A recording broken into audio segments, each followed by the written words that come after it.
Gracias por la invitación. Gracias también, bueno, por haber podido compartir hace unos fines de semana también la reunión del aniversario. Es un gozo poder ver hermanos que, bueno, en esa oportunidad no vi, así que me alegro en el Señor de poder estar con ellos.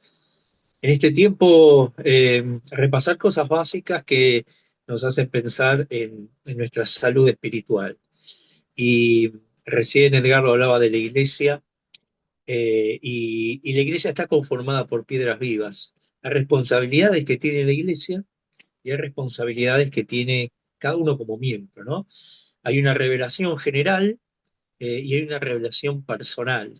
Y vamos hoy a reflexionar sobre un tema que es la oración y la palabra, haciendo un comparativo con nuestra respiración física, ¿sí? Que es, vamos a comparar a la palabra con la inhalación, la oxigenación, ¿eh? Y la oración como la exhalación, ¿no? Lo que nos permite expresarnos hacia Dios. Entonces, comenzando por oración, la oración básicamente es hablar con Dios, ¿no? La oración no es una meditación ni una reflexión pasiva, sino que es una comunicación directa con el Creador de los cielos y de la tierra. Es la comunicación que nuestra alma necesita para conectarse con el Creador.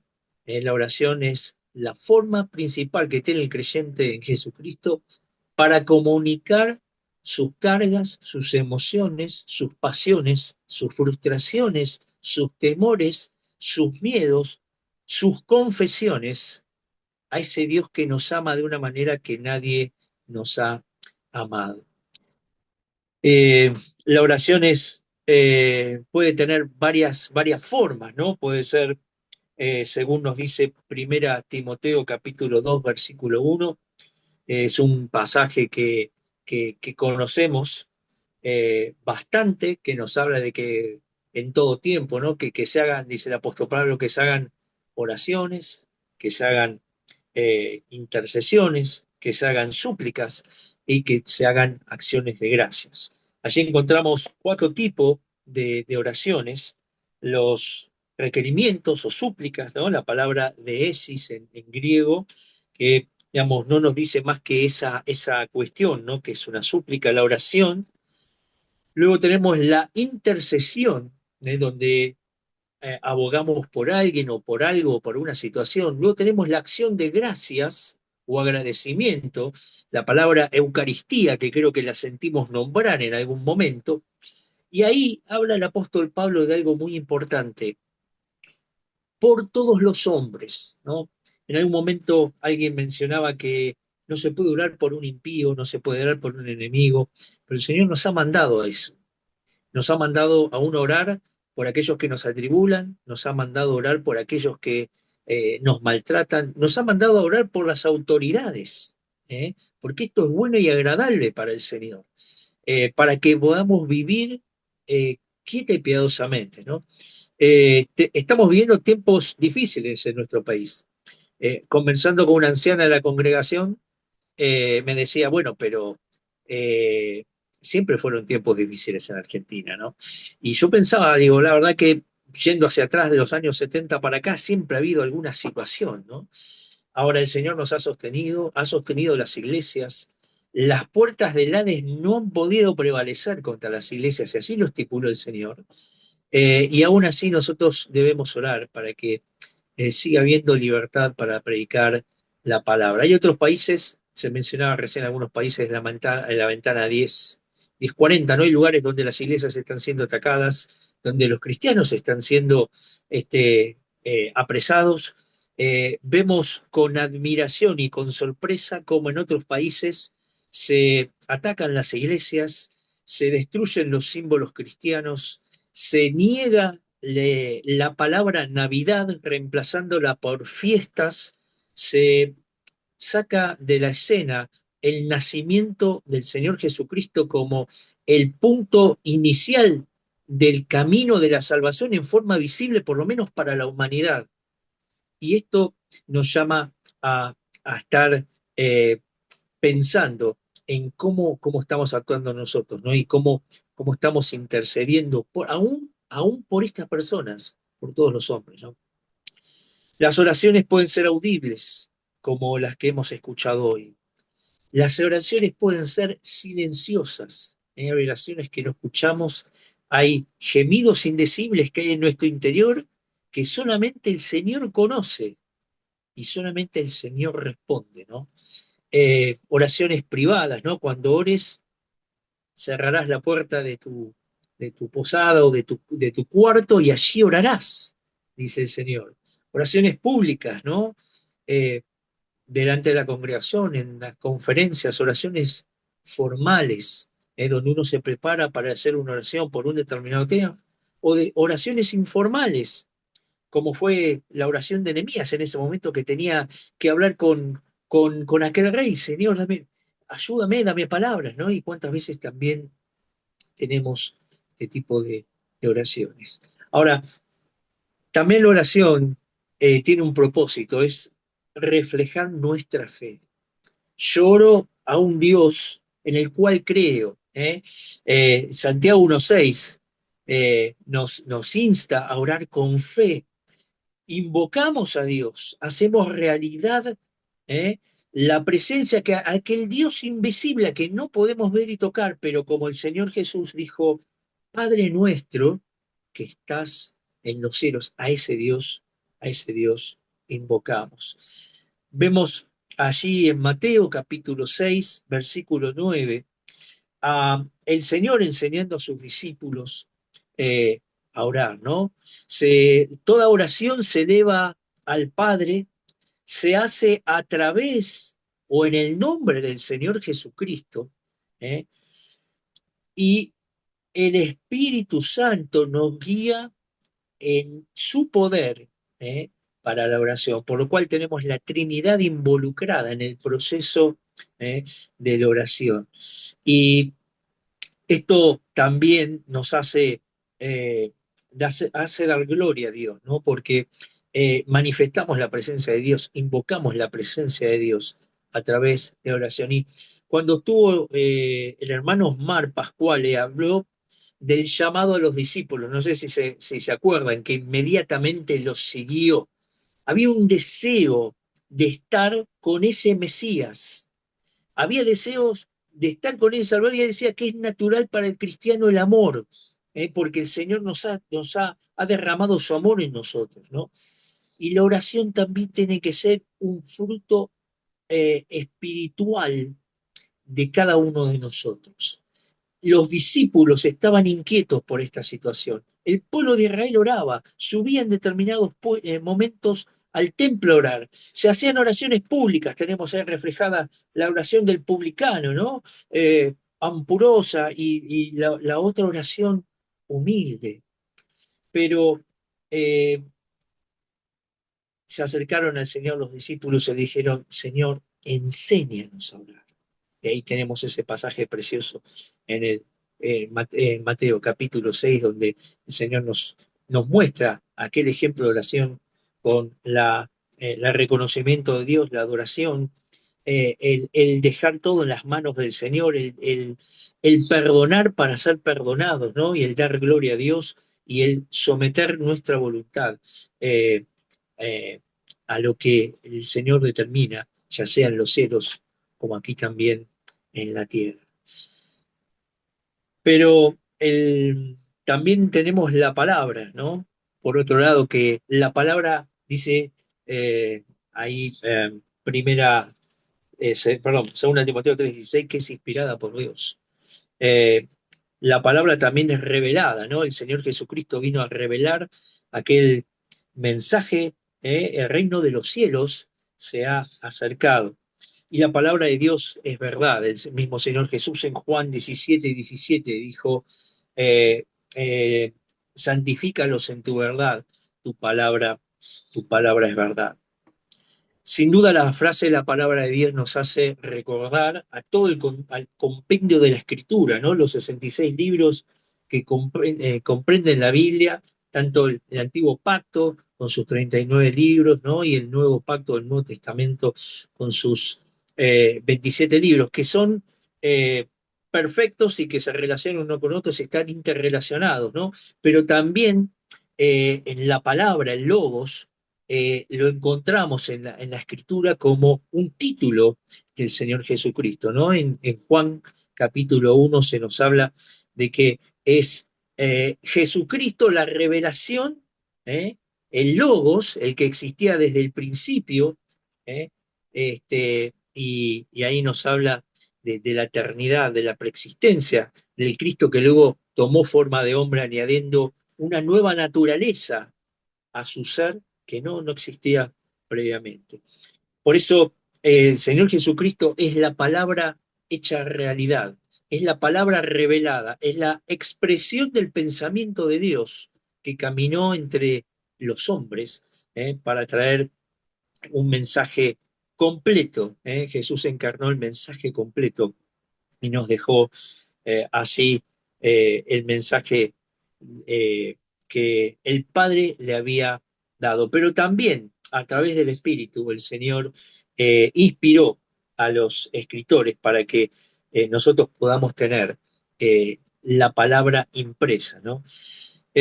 Hoy la humanidad no desconoce la voluntad de Dios. Dios se ha revelado en una forma entendible, en un lenguaje que el hombre puede entender y en un lenguaje de tal manera que puede saber qué es lo que Dios quiere de él. Dios no solamente habla a través de su palabra, Él habla a través de su creación, ¿no? Salmos 19:1 que dice, los cielos cuentan la gloria de Dios, el firmamento anuncia las obras de sus manos. También a través de los profetas, ¿no? Eso lo encontramos en Hebreos 1:1. Dios, habiendo hablado de muchas maneras en otro tiempo por medio de los profetas, en estos postreros tiempos nos habla por medio de su Hijo, ¿no? Y ahí habla acerca de las cualidades de este Hijo, ¿no? Aquel que sostiene todas las cosas con el poder de su palabra.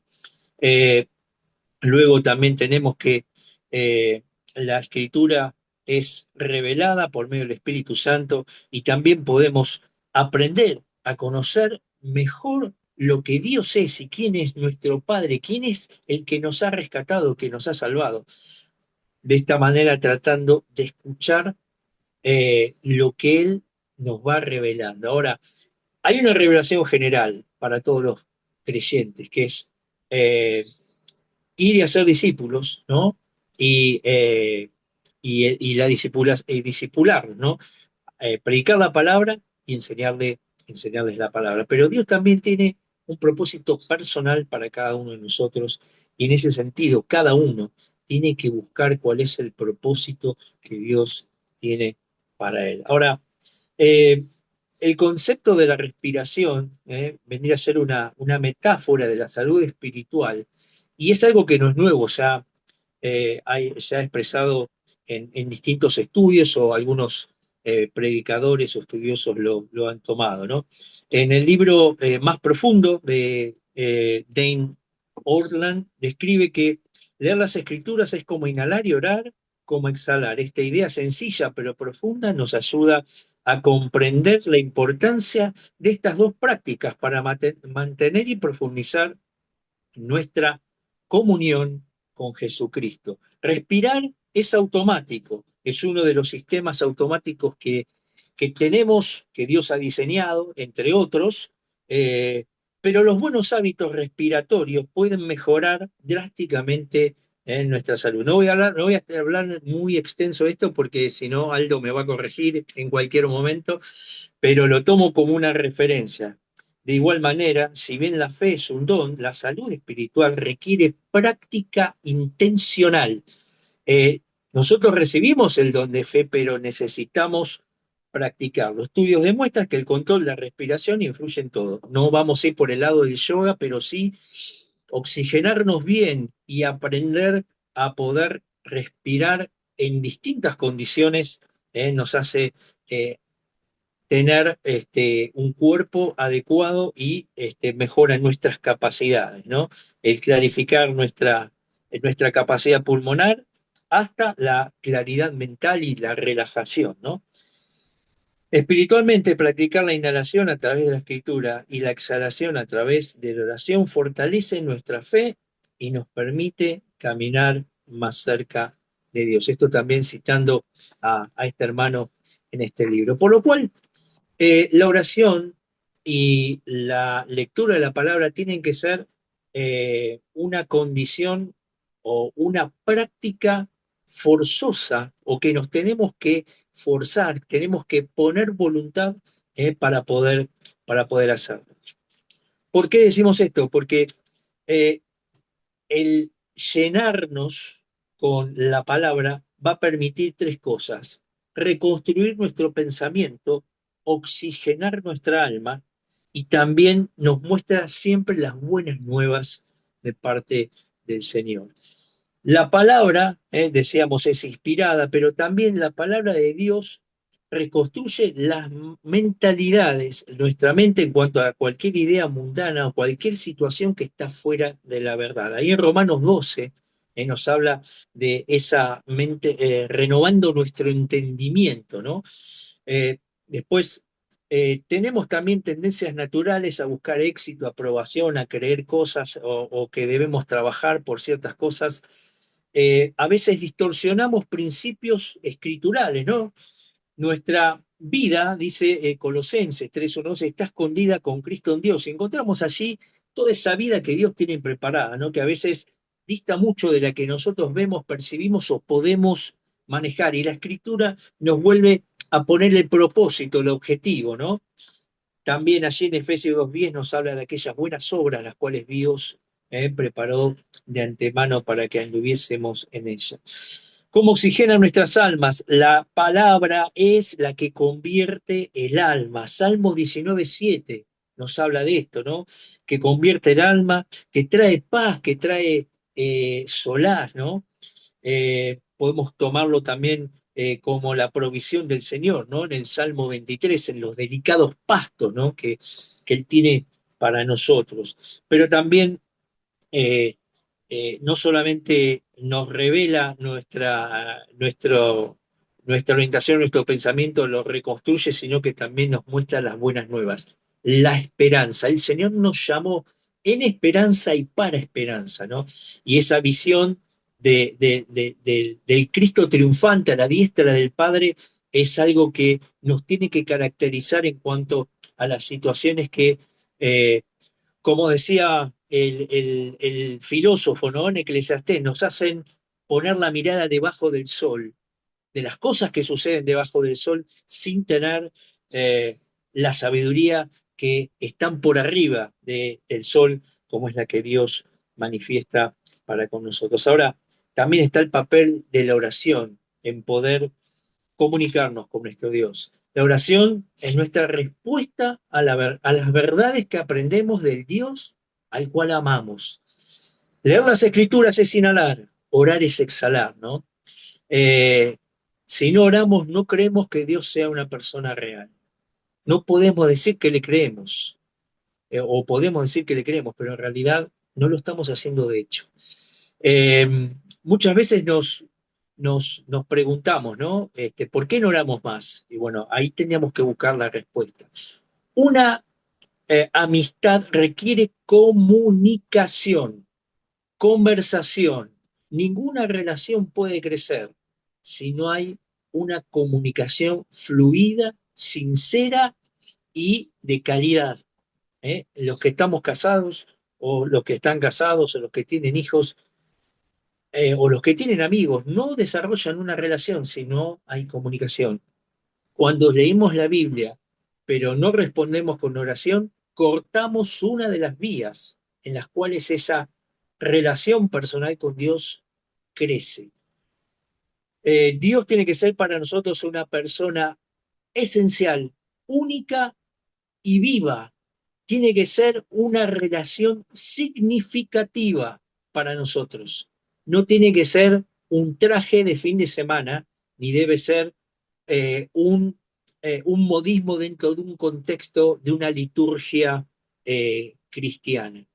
Por lo cual debemos revisar también algunos temas en cuanto a qué significa Dios para mí, ¿no? Como aquel momento que Isaías en el capítulo 6 levanta la vista, ¿no? Luego de la muerte del rey Usías y ve al Señor y quedó maravillado. Y eso es lo que tenemos que experimentar cada día en nuestra vida. También al leer las escrituras aprendemos a orar a través de las escrituras. La vida espiritual de muchos de los siervos que están redactadas en el Antiguo y Nuevo Testamento utilizan pasajes bíblicos para comunicarse con Dios, recordando sus promesas, recordando sus solicitudes, recordando, como el Señor Jesucristo, ¿no? Muchos pasajes que hablaban de Él para cumplirlos en el tiempo que debían de ser cumplidos, ¿no? Eh, y expresamos, vemos cómo el Señor Jesús utilizó muchas referencias al libro de los Salmos, ¿no? David fue un hombre que tuvo, como dice Hechos 13:21, un corazón conforme a lo que Dios deseaba, ¿no? A lo que Dios anhelaba, y cómo él experimentó la comunión. Quizás podemos decir, bueno, estaba en el medio del campo cuidando ovejas, con el arpa, con su cayado, tenía mucho tiempo para reflexionar, no tenía un celular que lo moleste, no tenía el grupo de la iglesia, no tenía el teléfono, no tenía nada. Es cierto. Ahora, más allá de eso, nos cuesta tener el tiempo de reflexión profundo sobre las cosas que Dios hace y cómo cuando podemos orar a Dios, podemos adorar a Dios con los salmos, pensar en cómo Pablo también adoraba a Dios en sus expresiones y poder tomar eso como ejemplo también para nuestras vidas y cuando a veces algún joven, alguno de nosotros dice, bueno, no sé qué decir en la cena del Señor. Busca un salmo de adoración y fíjate cómo David expresaba su sentimiento al Señor. Los cielos cuentan la gloria de Dios, el firmamento anuncia las obras de sus manos y comparaba al Señor con los cedros del Líbano o iba diciendo, aunque yo me vaya al lugar más alto, no fue una escuela de filosofía, David, sino que de la vivencia que él tenía, de la comunión que tenía con Dios, expresaba, ¿no? Y el Señor Jesucristo, cumpliendo también las promesas que Dios le había dado a su padre David, en 2 Samuel capítulo 7, de aquel que nacería de su descendencia, toma de esos pasajes para poder también orar al Señor. Recordamos la más puntual, ¿no? Dios mío, ¿por qué me has desamparado?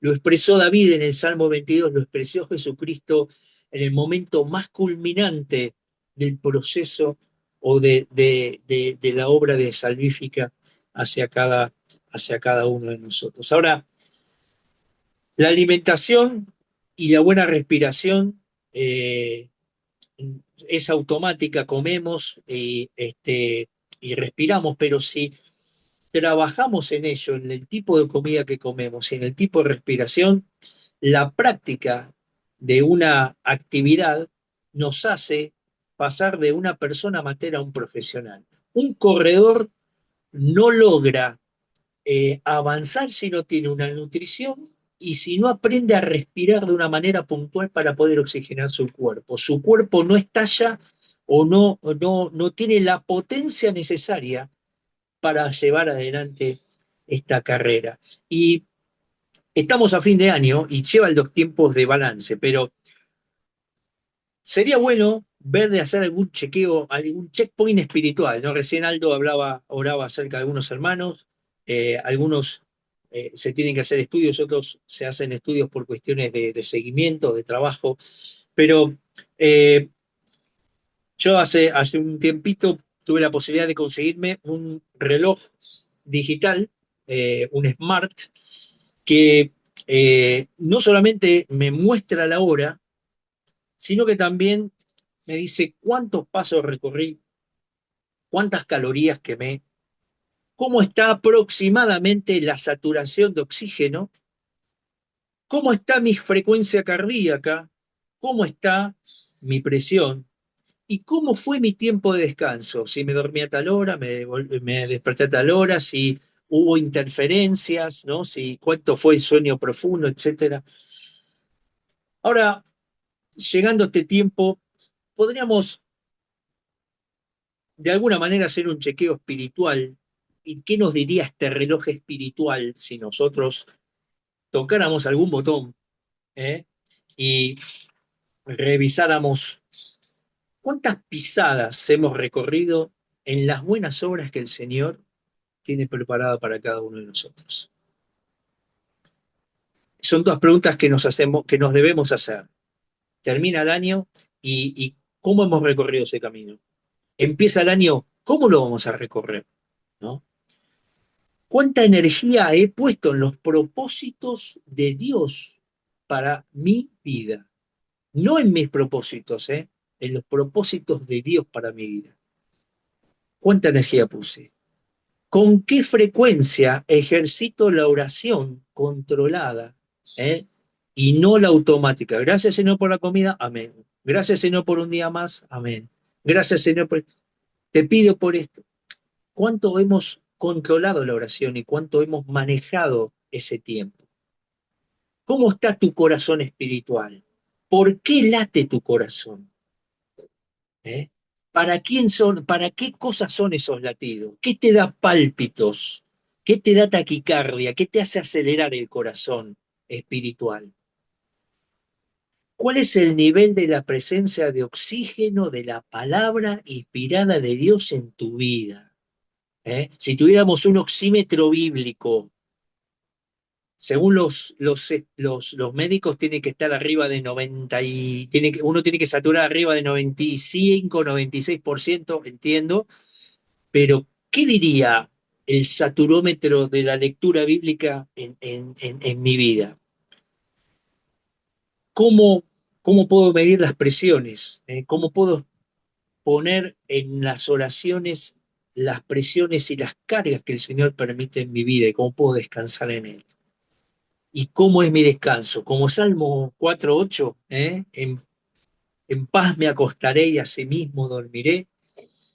Esto haciendo una comparación, ¿no? Con lo que nos dice un elemento electrónico que puede tener sus falencias, ¿sí? No es lo mismo los instrumentos que usan los médicos que tienen otra precisión, como los análisis clínicos, etcétera, pero cada uno de nosotros tenemos que tener un punto de chequeo de nuestra situación espiritual. Nadie mejor que nosotros para empezar a detectar las cosas. Nadie mejor que la iglesia para decirle, ¿sabes qué? Estuve viendo que no- a veces no tengo deseo de orar, a veces leo y no entiendo, a veces me doy cuenta que pierdo el tiempo cuando podría ser estar haciendo algo productivo para el Señor, ¿no? Quizás algún hermano espiritual, alguno de los ancianos pueda estar aconsejándonos o guiándonos en ese tiempo y también permitir que el Señor obre de esta manera, ¿no? Como cuando vamos a un médico y nos receta algo para la presión, algo para descansar, algo para la digestión, etcétera, nos corrige eso y podemos continuar. Puntos para evaluar este año y proyectar el próximo. Mi alimentación espiritual y mi respiración espiritual. ¿Cómo está mi lectura? ¿Cuál es el proceso de análisis que hago de las escrituras? Leo, cierro, leo, vuelvo a leer, lo mastico, lo medito, lo hago como la vaca, me pongo a rumiarlo y le saco todo el jugo que corresponde. ¿eh? Eh, ¿Cómo está mi oración? Tiempo de oración, como dice el Salmo 142, suba mi oración, decía David, ¿no? Delante de ti. Y el Salmo 119:11, en mi corazón he guardado tus dichos para no pecar contra ti. ¿Qué impulsa mi corazón? Mateo 6:21 al 24 nos habla de lo material o de Dios, y no podemos amar las dos cosas, tenemos que tomar decisiones. Y la alimentación de la palabra nos va a guiar a saber qué ramas y qué cosas cortar en nuestra vida. El apóstol Pablo, en 1 Corintios capítulo 9, versículo 24, hablaba de correr. De esta manera corro y pongo mi cuerpo en servidumbre, decía, ¿no? ¿Cómo estoy corriendo? ¿Me canso enseguida cuando hago algo? Voy a hacer algo y es un cansancio, y es durísimo poder llevar adelante el ministerio, y cómo me estoy sintiendo, ¿eh? Cómo estoy corriendo esa carrera que tengo por delante, que dice allí Hebreos 12:1. Tenemos que revisar esto para que, como dice Pablo en 1 Timoteo capítulo 2, versículo 15, seamos obreros aprobados delante del Señor. Eh, Creo que del Señor es el que tenemos que buscar la aprobación. Los demás hermanos, hermanas, seguramente van a encontrar en nosotros cosas que nos distinguen cuando buscamos la aprobación del Señor, cuando nos alimentamos bien, cuando oramos constantemente y comemos comida de calidad y hacemos oraciones en calidad, digamos, con un tiempo controlado, con una meditación profunda de lo que estamos haciendo. Todos estos principios creo que muchos lo sabemos desde la escuela dominical. Algunos seguramente habrán arrancado su tiempo de congregación en la escuela dominical y han pasado por distintas clases, conociendo versículos, conociendo eh, estudios, teniendo libros, pero todo esto lo tenemos que hacer eh, muy seguido, porque a veces nos confiamos y cuando queremos darnos cuenta estamos siguiendo métodos distintos. El Señor es un gran entrenador, pero cuando lo llevamos a que sea nuestro personal trainer o nuestro entrenador personal, Él va a sacar lo mejor para nosotros y va a poder eh, llevar adelante el plan que Él tiene preparado para nosotros. Y seguramente la iglesia va a ser bendecida, la familia, el matrimonio, eh, el ministerio, todo va a tener una una, una acción muy particular y es contagioso. Eh, Logremos así contagiar también, hermanos, en este deseo de estar congregados, deseo de estar en comunión, deseos de estar en la lectura de la palabra, en el estudio, en la oración, ¿no? En el compartir en oración, que a veces quizás por la virtualidad podemos hacerlo, pero no tiene la misma sustancia de hacerlo en forma personal. Así que eh, quería compartir con ustedes estos principios, versículos muy conocidos y básicos que podemos volver a repasar, pero que también en el cierre de este año podamos hacer un balance y si tenemos que cambiar la dieta y si tenemos que sumar ejercicios, el año que viene sepamos cómo poder ir corriendo con paciencia esta carrera que tenemos por delante hasta que el Señor venga a buscarnos. Puestos los ojos en Jesús, en el autor y consumador de la fe. Que el Señor bendiga su palabra en nuestras vidas y también, bueno, bendiga también la congregación allí en Pavón 512. Nuevamente, muchas gracias por la invitación que me han cursado.